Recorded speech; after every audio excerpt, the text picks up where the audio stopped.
Jai Gurudev. In this episode of the Vedic Worldview, we're celebrating the recent launch of the Vyasanand Foundation, a nonprofit established by Thom with a mission to expand human consciousness at scale by making Vedic meditation more accessible worldwide. Thom explains the inspiration for the foundation, including the role Maharishi Mahesh Yogi played in Thom's evolution as a Maharishi, and he shares the current objectives of the foundation. If you'd like to make a contribution to the Vyasanand Foundation, please visit thomknowles.com/foundation or follow the link to the foundation website in the description accompanying this episode. People for years have been saying to me, where is the legacy foundation to look after future generations, the need of the time of successive generations? And it's all gone by in a big blur to me, the last almost 60 years of teaching that I've been doing. And probably about once a decade I had a serious thought about it, but I didn't feel like I could do anything just on my own to create such an organization, a nonprofit educational organization, and there's a lot involved in that. But now I have an absolutely magnificent team of people who look after everything that I don't have time to, and I just discussed with them the possibility of a foundation moving forward, something to which people could make contributions, but also would be given, mandated with the goal and mission of carrying out this teaching and providing it to anyone who seeks it worthily in the world, whether they have means or they don't have means, and also to carry out important and publishable research specifically on the Vedic meditation technique. So the time was right, all the stars aligned, and the stars weren't all in the heavens, some of the stars were the stars of my team. All the stars aligned, and it came to a head just recently, and we were able to actually get this done. Right now, there is a tremendous amount of knowledge coming out of the East in every kind of form. Some of it well-meaning and literally amateur, which means, done with love, but perhaps not with such great precision. There's a lot of knowledge coming out of the East into the West, and there's a lot of knowledge in the East that people who live in the East don't have access to. One of the underrepresented communities for Vedic meditation, ironically, is the 1.4 billion people of India. We actually need to create teachers, Indian teachers, who can provide knowledge that came from India to Indians. And people of India have been very vocal in letting me know this. But in the West particularly, to be able to maintain a purity of the ancient teaching. You know how it is when somebody says something to someone and then they say what they think was said to them, and they say what was said to them, and before you know it, 10 people down, it's something completely different. There is a tendency for knowledge to get diluted over generations and for the purity of a teaching to disappear. And when the purity disappears, what disappears with it is the effectiveness. So one of the mandates of the Vyasanand Foundation is going to be two things.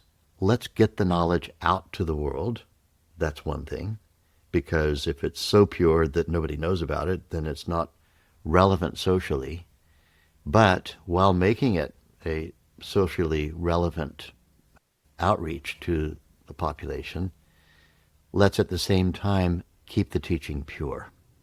Let's keep that teaching pure so that someone who learns Vedic meditation today, wherever they learn it, is learning the same methodology with all of its effectiveness that would have appended this body of knowledge, even, just to pick a number, thousands of years ago.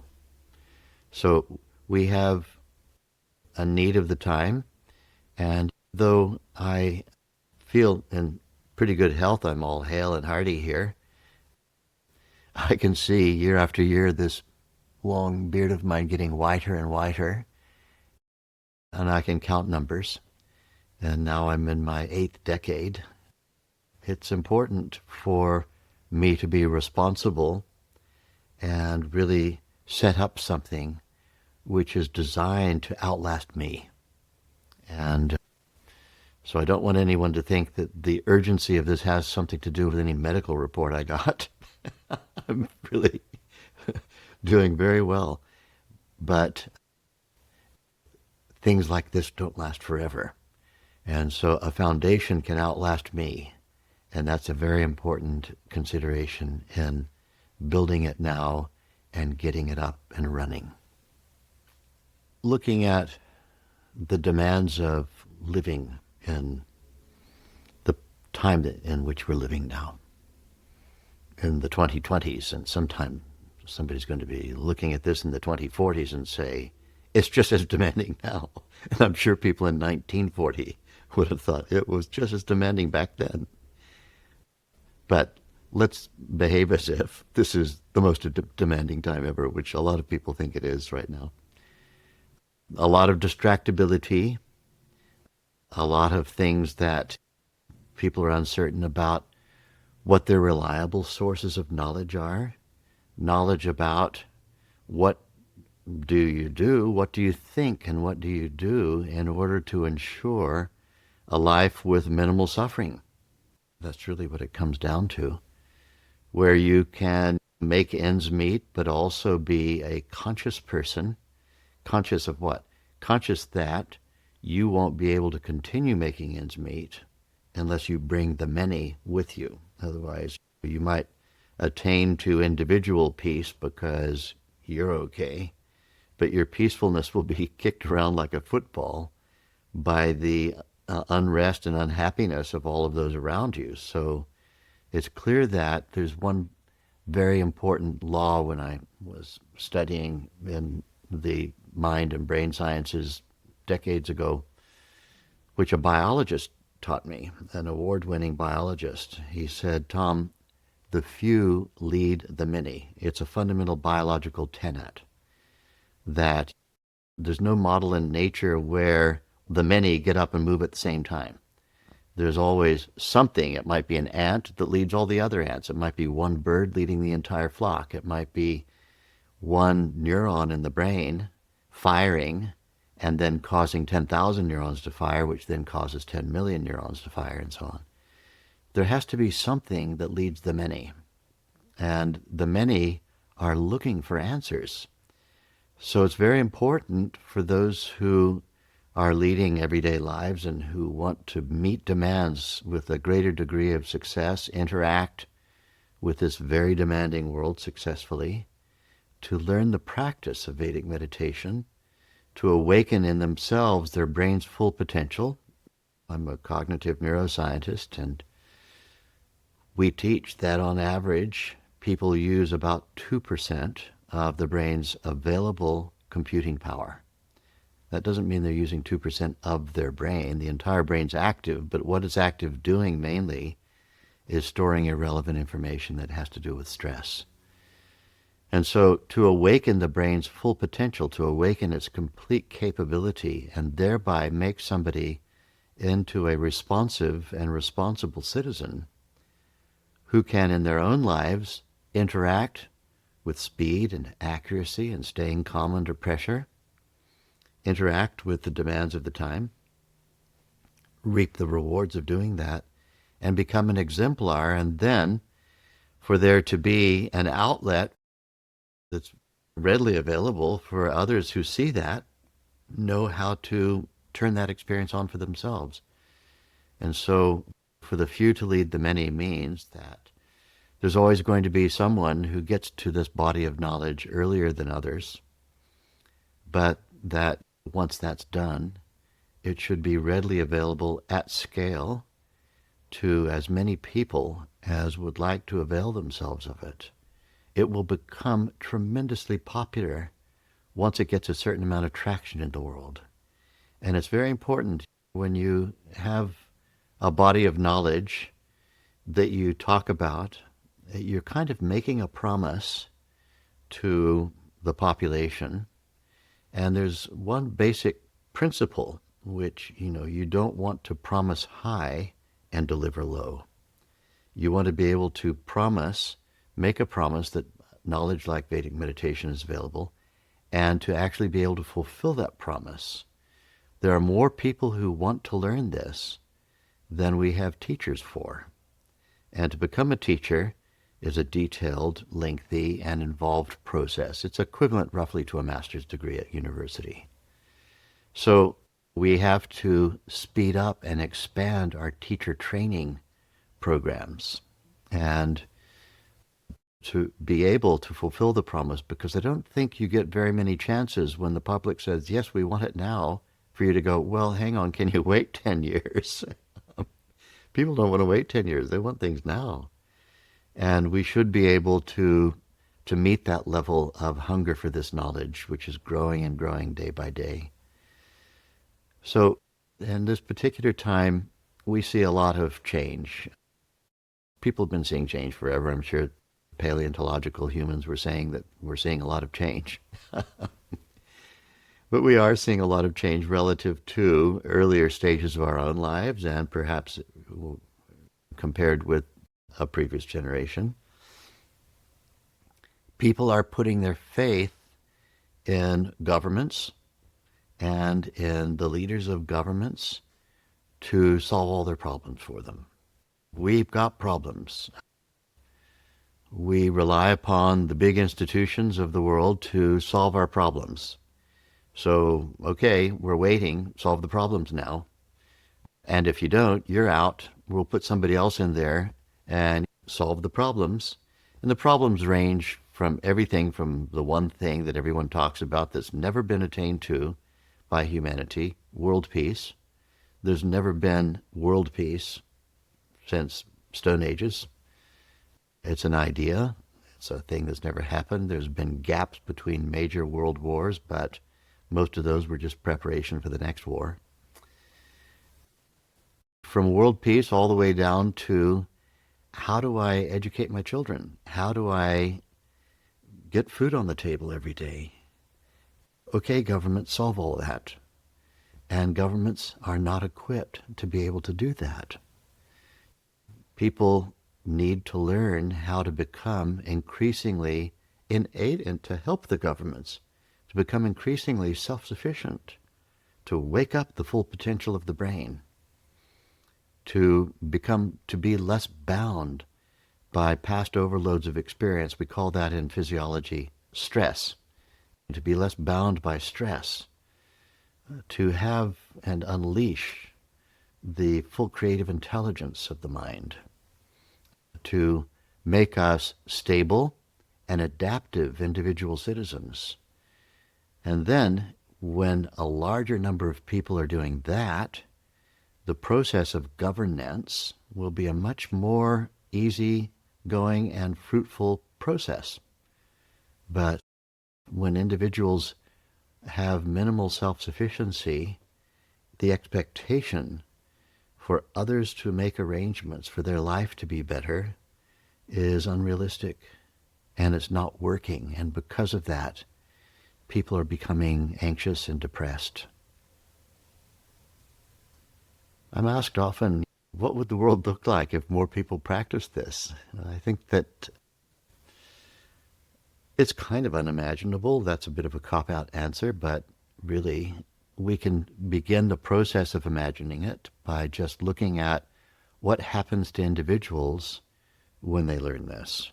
Individuals who come and learn Vedic meditation report that prior to learning it, they gave a lot of priority to things that were actually not important in life.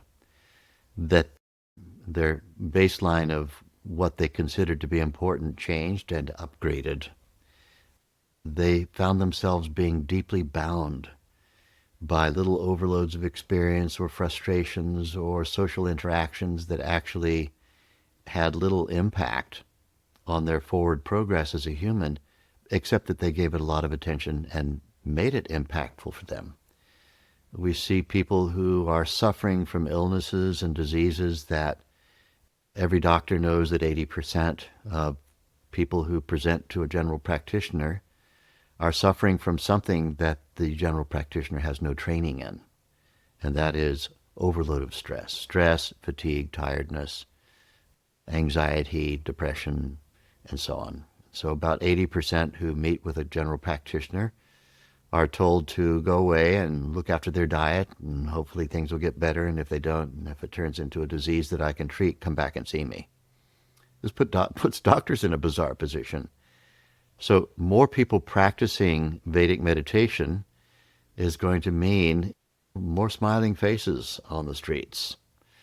It's going to be people who are more realistic in being able to solve their own problems. It's going to be people who have more creativity, tangible, palpable in their lives. We'll see a lot more creativity in every area, in the arts, in the sciences, and in every area.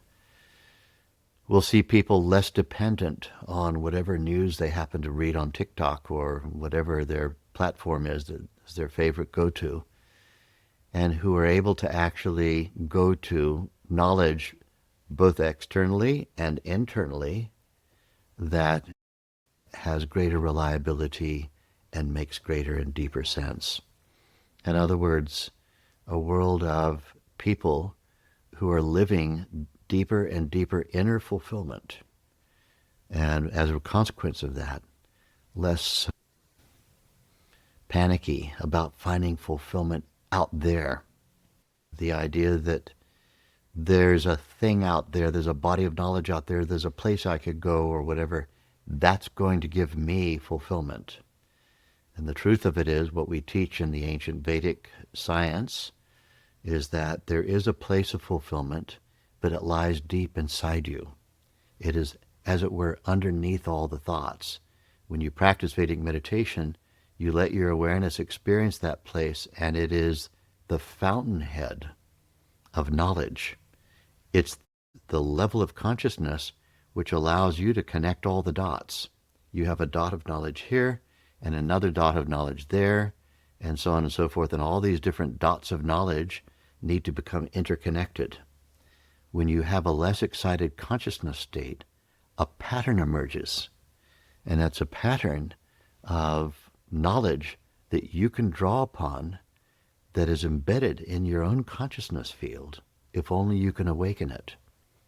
And so Vedic meditation doing that for a larger number of people is going to make that larger number of people blossom. Now, people very often say to me, well, does it mean everybody's going to become the same? I like to think of a gardener who goes out to the garden and waters all of the plants. The roses become better roses. The tulips become better tulips. The nasturtium become better nasturtium. The gladioli become better, and so on and so forth.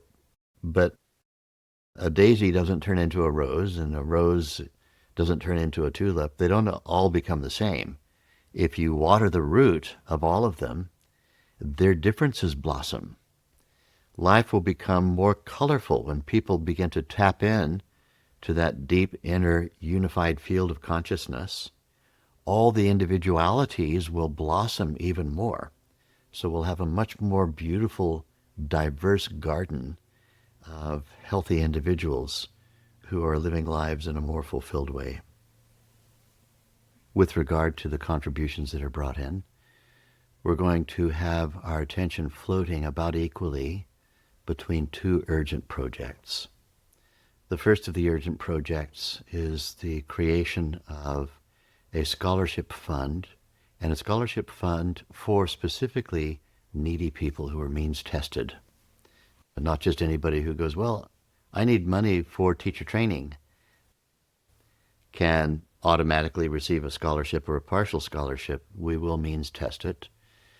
And people who are worthy applicants, but who are in need of some help to be able to get on the teacher training program to fulfill their prerequisites before they go on the teacher training program, and to enjoy 3 months of the final training that they do. This is priority one. And priority two is to fund a process of putting together teams of scientists who objectively will create a research protocol. It's going to be a workplace protocol in which we hope it will be demonstrated that Vedic meditation makes a positive contribution to the workplace by virtue of those who practice it. Workplace satisfaction and productivity have so many different levels of consideration: worker satisfaction, job satisfaction, relationships with co-workers, relationships with supervisors, absenteeism, individual health of the people who are at work, and so on. And to be able to demonstrate that someone who practices Vedic meditation is going to become a more fulfilled, more productive person in the workplace is also going to attract, hopefully, a large number of employers to potentially ask us to install a Vedic meditation program in the various workplaces in government and in the private sector. And so priority two is to fund a program whereby scientists can carry out an objective process of measuring to what extent is it true, that we think will be true, but it has to be demonstrated scientifically, objectively, that Vedic meditation makes a positive contribution to individual well-being in the workplace. And so for people who are making a contribution in the first place, those are our two priorities. And your contributions will be assessed by the board of directors of the foundation as to which of the two areas need to have particular attention. However, if you have a specific request as to how your contribution might be applied, then you can be in touch with the president of the foundation, Mike Avila, and let your interests and your particular expression of interest be known.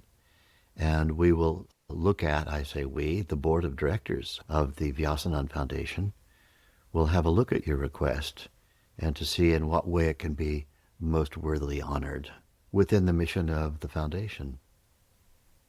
Most of you know that I didn't come up with all of this knowledge about the Vedas and the Vedic worldview and Vedic meditation myself. I'm a very, very good loudspeaker for a body of knowledge that was awakened in me and was taught to me over a quarter of a century of time that I spent with my master, Maharishi Mahesh Yogi.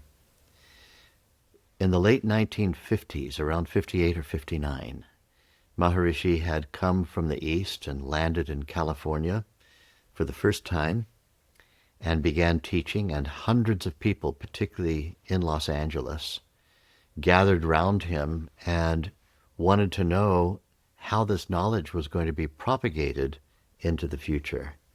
A meeting was held in the great sequoia forest of Southern California, and a great blanket was spread out, and about 50 people sat and took notes while Maharishi sat there under the giant trees and founded the spiritual regeneration movement, as he called it in those days. The goal of which was, as he put it, I wish to multiply myself. In other words, in order for there to be a continuation of the knowledge, those people who had learned to meditate mustn't just be constantly looking to one person, him, Maharishi, as the only source of the knowledge. He wanted the Maharishis of the world to multiply. And it's evident now that I was one of those who got to be made into a Maharishi. My proper title in India, as ordained by the same tradition from which Maharishi comes, is a Maharishi. Maha in Sanskrit, it means great. Rishi means a seer, to be a great seer. And what kind of seeing is this? It's the ability to see the way in which the need of the time matches knowledge that you have embedded in your own consciousness field when you allow the two to interact. You allow the inner consciousness field, which has all capability in it, to meet the question marks, as it were, of the need of the time, and to see an interaction between them causing specific knowledge to come out. Knowledge about what, if anything, needs to be done, what action needs to take place in order for progress and evolution to be served, life-supporting action. That is a Maharishi, someone who lives that life and knows how to do that. And the potential for being a Maharishi is there in every practitioner of Vedic meditation. When I was a very young practitioner of Vedic meditation, if anybody had said to me more than 60 years ago, "You're going to be a Maharishi one day," I would have laughed my head off. I would have thought that was a very funny, outlandish idea. But that's what happened. I continued on with the knowledge and continued on with it, and it has its own nectar-like draw to keep drawing you forward. So for this to happen, there has to be a fountainhead. And that fountainhead can't just be me, personally. I'm not going to last forever. It has to be a body, an institution that people can go to reliably and regularly. And it's in my vision that the Vyasanand Foundation will serve that particular purpose, to allow more Maharishis to be awakened in the consciousness of the individual meditators of the world, and for this to then be the means whereby the knowledge has its baseline of deeply knowledgeable people who will nurture the knowledge into its forward progression with each coming generation. As I see it, Vyasanand Foundation is deeply embedded with a particular stimulus to action. And that stimulus to action is something I learned from my Maharishi when he was training me to become what I've become. He would say to me, a thing is worth doing if its impact is going to be three things: big, important, and urgent. Big, important, and urgent. The big part has to do with expansive thinking. Will it have an impact on the largest number of people, if not necessarily today, going into the future? Important means significant. Is it actually something significant? Something which is going to be pivotal knowledge to that large number of people. And then urgent. Urgent has some interesting characteristics in it. Evolution is an ongoing process. Evolution moves on inexorably. It is unconditional and uncompromising.